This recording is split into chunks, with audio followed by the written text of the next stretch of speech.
There's a lot of fear and confusion about the coronavirus epidemic. And while scientists work around the clock to stop the spread, the president hasn't been helping. He's been calling it a Democratic hoax as the worldwide death toll passes 3,000, with 97,000 confirmed infected. He's been keeping busy blaming the media while tapping his Veep, Mike Pence, to help clean up the mess. And as the Washington Post put it, the Trump administration's greatest obstacle to sending a clear message on coronavirus may be Trump himself. From his earliest comments on the outbreak, Trump seemed to be in denial. Very well under control in our country. I think that whole situation will start working out. Now, echoing his boss, Larry Kudlow tried to calm the markets. We have contained this, I won't say airtight, but pretty close to airtight. Sadly, no, not even a little bit. And as the outbreak escalated, Trump started floating back free hunches about the virus. Looks like by April, in theory, when it gets a little warmer, it miraculously goes away. I hope that's true. Wishing and hoping don't make it so.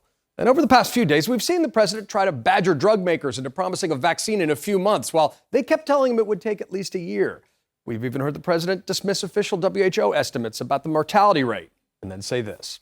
We have thousands or hundreds of thousands of people that get better just by, sitting around and even going to work. Some of them go to work, but they get better.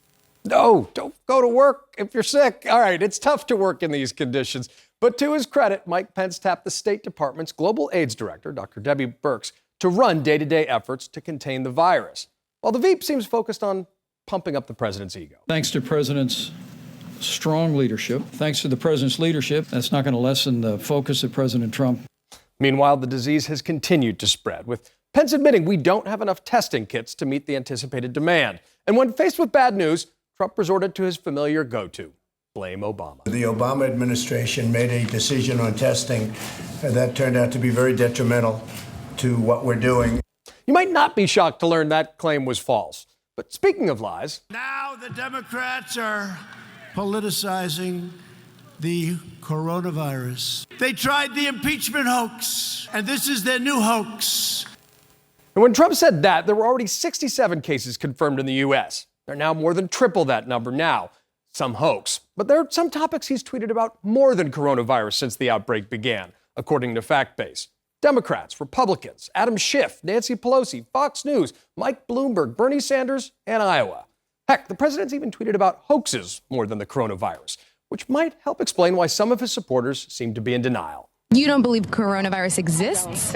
I don't. So the two people who've been reported to have died from it in Washington state, you don't trust that that's true? I don't trust anything the Democrats do or say.